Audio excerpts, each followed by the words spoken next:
Hey, good morning. Welcome back to the Restoration Urge Garage. I appreciate you being here. Please like, subscribe, and watch all the videos. Today I'm going to finish up putting in some chains. I've already dropped in the transmission.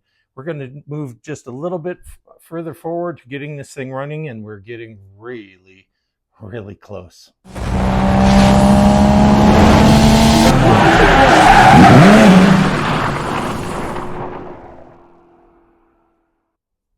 So here I am back at the transmission. I just have one more set of chains to do. I already cut them. This is the number 50 chain.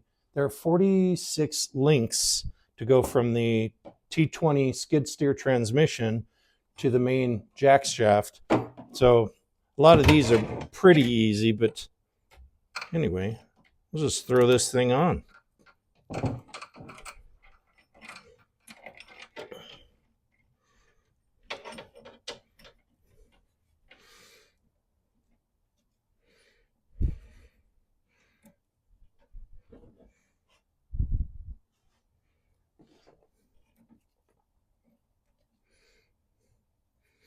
Just match them up. Slide the master link through. Throw on the keeper. And then there's this little clip. And they just slide on.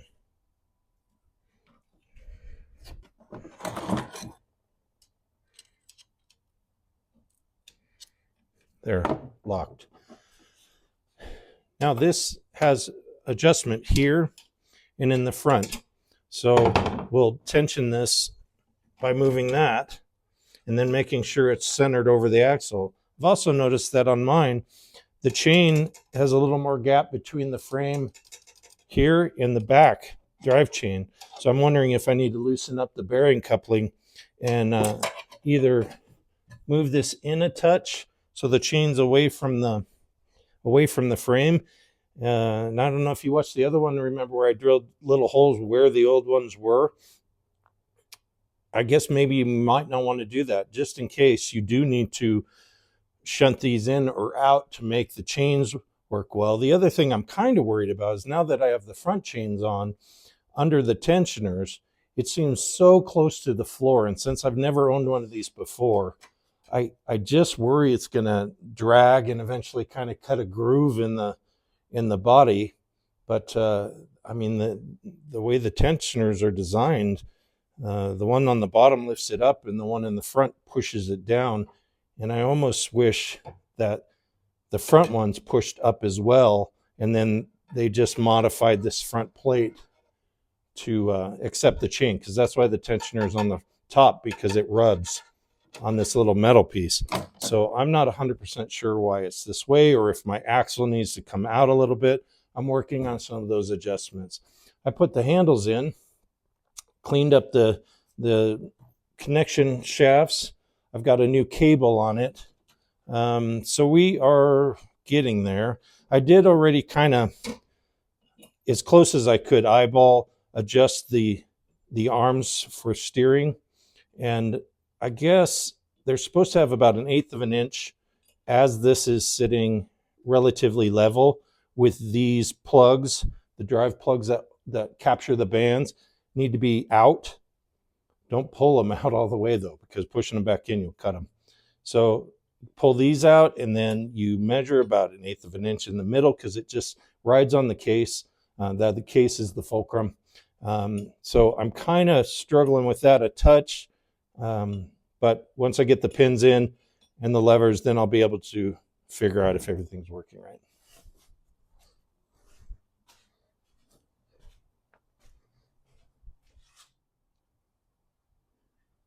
Can you believe it? All the chains are on. Whew. I'm just going to jump to my workbench real quick and clean up the lever for forward and reverse.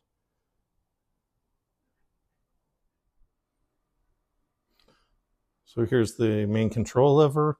I took out the arms that roll off of each end. I'm just going to throw some epoxy primer on it after I've cleaned it. I did a light sanding, and we'll just hit it with some epoxy primer.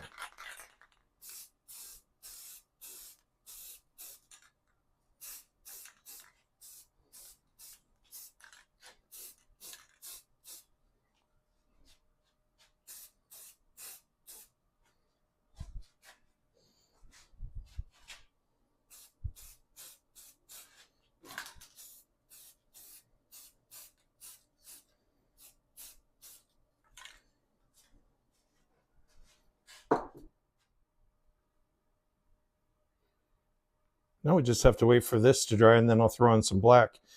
And I know some of you are probably wondering why I painted the end of the handle. It was really kind of cruddy anyway, and I could not get it to come off of the shaft. I was going to replace it, but it's going to stay. So I'm going to put a coat of paint, black paint over everything, and then I'm going to hit it with some clear.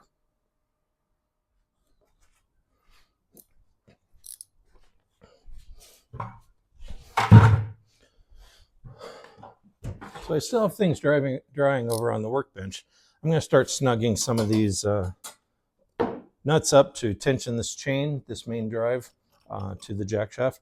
I'm just going to move each of these as equal as I can. I may even measure the threads that are coming out so I keep it as even as possible till I just take up some of the slack, and I'll do the same with the top and raise it up.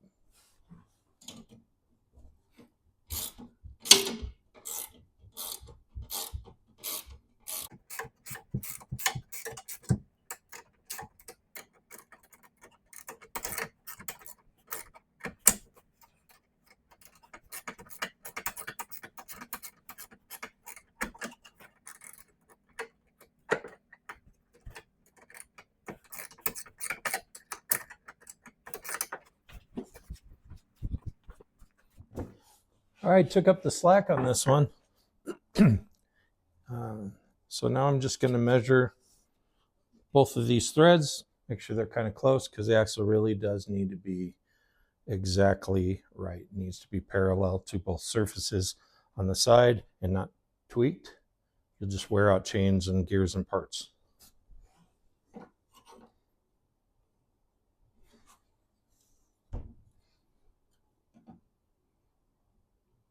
Just about right.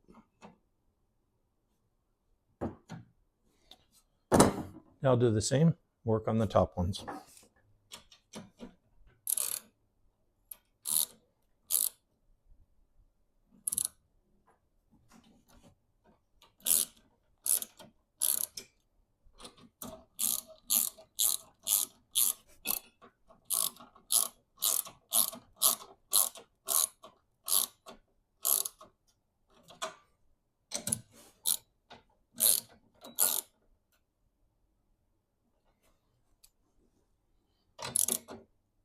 Just started to get tight.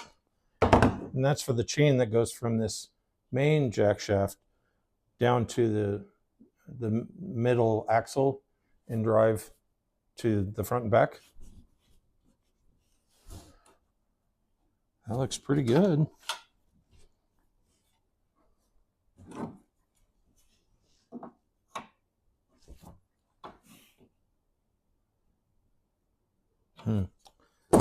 That's a little bit off.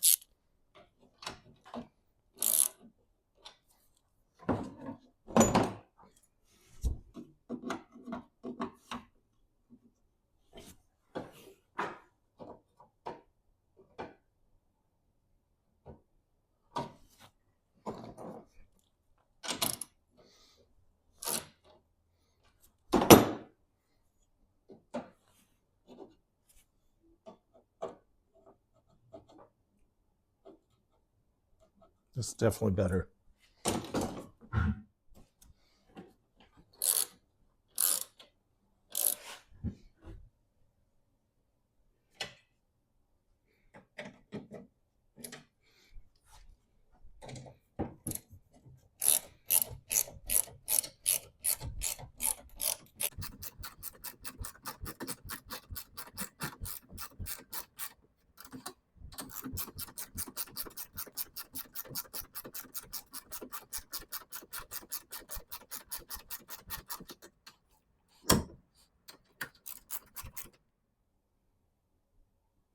Okay, now that those are done, and I did measure all of them, these are the carriage bolts and nuts that hold it fixed.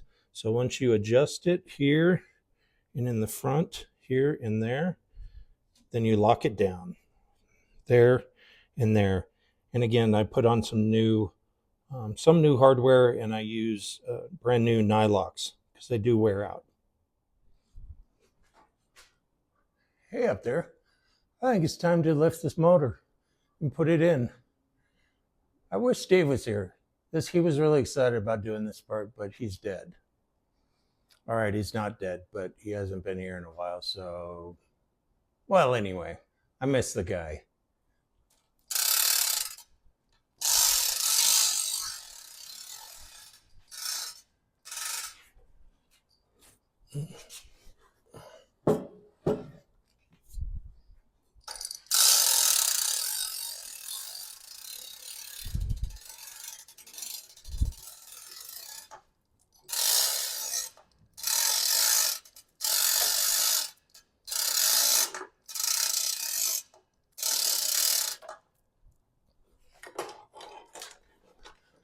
Okay, now that it's over the body, I have to actually try to scooch the apron over it. It's not on wheels. I either can do that or push the body in, but with the transmission and all the axles and stuff in, it's pretty heavy too.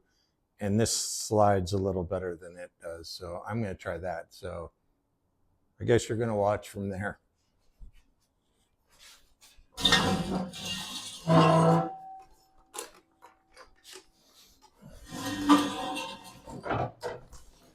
Ooh.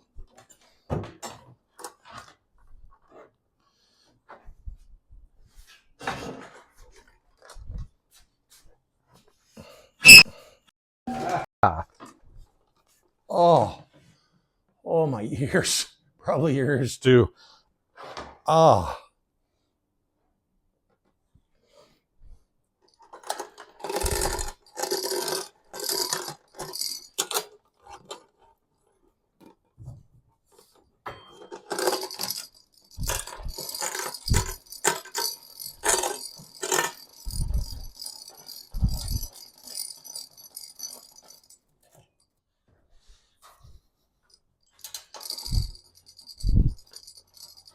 Now we just have to finish putting it in.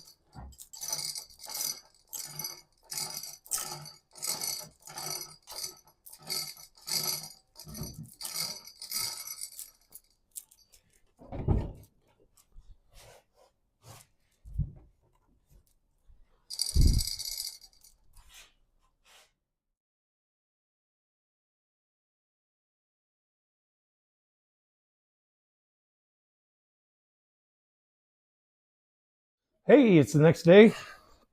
I went in and finished up a few things. Finished putting in the motor. Don't forget your drive belt. I forgot that. It's not fun to do. I had to loosen too many things and fiddle. And then the worst part of it was I didn't realize that the belt had gotten under the mount for the engine. So I couldn't figure out why it wouldn't tension or go on the pulleys. And then I mean, it just took me a second, but don't do that. It's looking really pretty good. Just shot the clear on the handles and I'm waiting for that to dry. So that shift lever will go here. I'm trying to figure out the control rods. There's probably still a few more adjustments here and there, but it's pretty well together. I'm going to have to start figuring out the wiring harness and put in the fuel system, which requires the top to be on. So really close, probably the next time. I'm hoping the next time you see me with this project, we're firing it up. Hey, I just wanted to take a second and thank everyone that is subscribed and is watching. I really appreciate it. You're helping me reach my goals. I really appreciate all the support I've gotten from friends and loved ones and all the amazing comments. I've gotten a ton of comments about the wagon back there and memories people have of going around, and we'll be working on that really soon. Just again, thank you so much for helping this broken old firefighter. Thank you.